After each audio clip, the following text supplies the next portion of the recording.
ថ្មីចេះមួយករណីទៀតហើយព្រៃឈើគ្រប់គ្រងដោយបរិស្ថានជាច្រើនហិកតាត្រូវបានកាប់បំផ្លាញយ៉ាងរង្គាលបើសិនជាមន្ត្រីគិតទៅពីរាយការណ៍និងបន្ទោសទៅថ្នាក់ក្រោមអានឹងមន្ត្រីហ្នឹងគឺថាបន្តទៅគឺត្រូវតែយកទៅទុកដាក់គេហៅថាបញ្ចូលឃ្លាំងទុកមួយកន្លែងมันអាចបន្តឲ្យកាន់ការងារតទៅទៀតបានទេ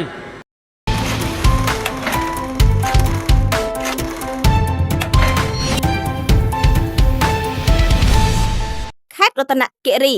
ស្រុកអណ្ដូងមាសបញ្ហានៃការកាប់ទន្ទ្រានព្រៃឈើយកដីរដ្ឋពីអ្នកមានលុយមានអំណាចមកធ្វើជាកម្មសិទ្ធិផ្ទាល់ខ្លួនដែលជាដីព្រៃគ្រប់គ្រងដោយបរិស្ថាននៅស្រុកមិនសៃខេត្តរតនគិរីមិនទាន់ចប់ផងឥឡូវនេះបាត់ល្មើសដដែលជាដដែលនេះបានឆ្លងចូលមកដល់ស្រុកអណ្ដូងមាសទៀតហើយដីគ្រប់គ្រងដោយបរិស្ថានជាច្រើនហិកតាដើមឈើតូចធំត្រូវបានអ្នកមានលុយជួលមនុស្សឲ្យចូលកាប់រៀបដល់ដីជាក់ស្ដែងណាស់ថ្មីនេះកាលពីថ្ងៃទី8ខែតុលាឆ្នាំ2025ក្រុមការងាររបស់អង្គភាពសារព័ត៌មាន MDTV News បានទៅដល់ទីតាំងនៃការកាប់បំផ្លាញព្រៃឈើយ៉ាងអនាធិបតេយ្យជាច្រើនហិកតាស្ថិតនៅភូមិមួយខំញ៉ាងស្រុកអណ្ដូងមាសខេត្តរតនគិរីត្រង់ចំណុចអូចុងក្រយ៉ាក់និយមកាមលេខ 48P 74 55 72 15 56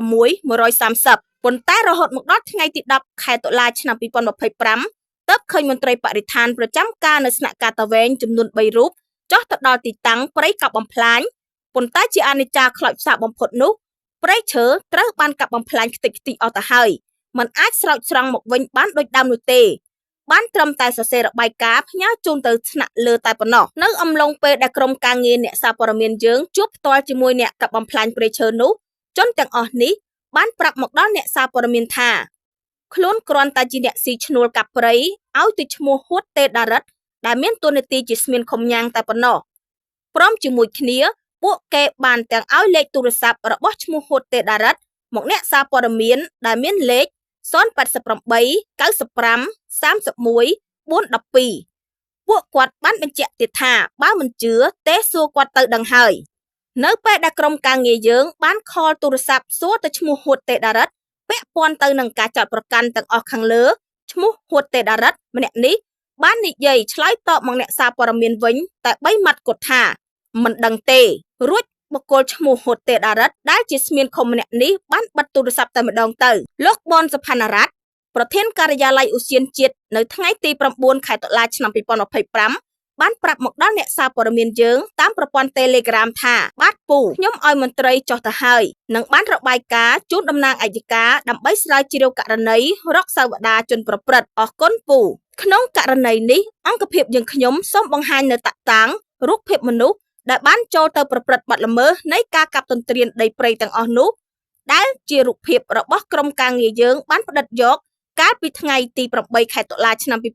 2025ជូនទៅអស់លោកអ្នកមានសមត្ថកិច្ចជាពិសេសអង្គភាពបរិស្ថានដើម្បីកុំឲ្យពិបាកដល់អស់លោកនៅក្នុងការស្វែងរកមុខសញ្ញា